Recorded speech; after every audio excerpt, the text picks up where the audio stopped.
এই মোবাইল ফোনের আসক্তি একদম অপ্রয়োজনীয় সারাদিন ধরে বিভিন্ন রকমের রিল এবং অপ্রয়োজনীয় জিনিসপত্র দেখে বেড়ানোটা, এটা কিন্তু ব্রেনের উপর চাপ বাড়ায়।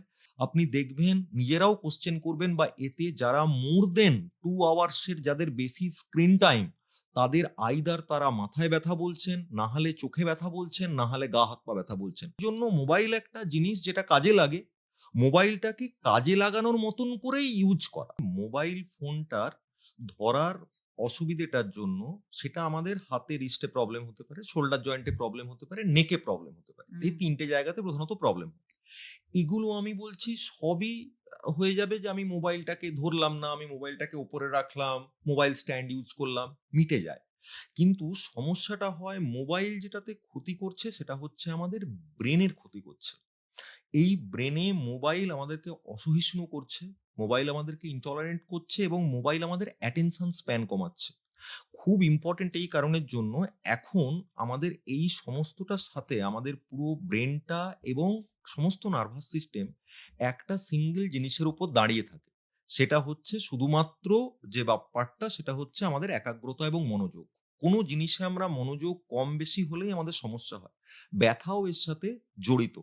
আমি বলছি এই মোবাইল ফোনের আসক্তি একদম অপ্রয়োজনীয় সারাদিন ধরে বিভিন্ন রকমের রিল এবং অপ্রয়োজনীয় জিনিসপত্র দেখে বেড়ানোটা, এটা কিন্তু ব্রেনের ওপর চাপ বাড়ায় এবং ব্রেনের চাপের জন্য ব্রেনের যে সেলগুলো যারা নার্ভের পেনটাকে কন্ট্রোল করে, তাদের থ্রেশহোল্ড কমে এবং পেন সিম্পটম বাড়ে।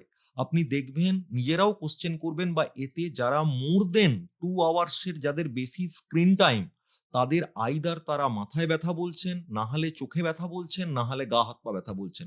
আপনি যদি অ্যাব্রাপ্ট কমিয়ে দিতে চান যে না কালকে থেকে ১৫ মিনিটের বেশি মোবাইল দেখা যাবে না, এইটার উইথড্রয়াল ও একটা হচ্ছে। যেটা আমরা দেখতে পাচ্ছি যে ধরনের অ্যাডিকশন মানুষ আ যারা স্মোক করেন, স্মোক না করতে পারলে যারা অ্যালকোহল খান, অ্যালকোহল না খেতে পারলে যে ধরনের উইথড্রয়াল সিম্পটম হয়, সেই ধরনের উইথড্রয়াল সিম্পটম মোবাইল ফোনে হচ্ছে। It's going to B dangerous one, যে এরকম ধরনের উইথড্রয়াল হচ্ছে এবং যেগুলো আমরা প্রতিনিয়ত লক্ষ্য করছি যে মোবাইল না দেখতে দিলেও অসুবিধে, দেখলেও বিভিন্ন ধরনের প্রবলেম। মোবাইলটাকে ওইজন্য মোবাইল একটা জিনিস যেটা কাজে লাগে, মোবাইলটাকে কাজে লাগানোর মতন করেই ইউজ করা। প্রত্যেকটা জিনিসকে আবিষ্কার হয় সেটাকে কনসায়েন্স, বিবেক এবং এথিক্যালি ইউজ করার জন্য।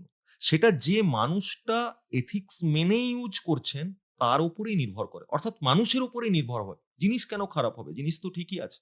অনেক ভালো কাজে লাগে। আমাদের পড়াশোনায় অনেক হেল্প হয়। কিন্তু ভালো কাজেই লাগানো।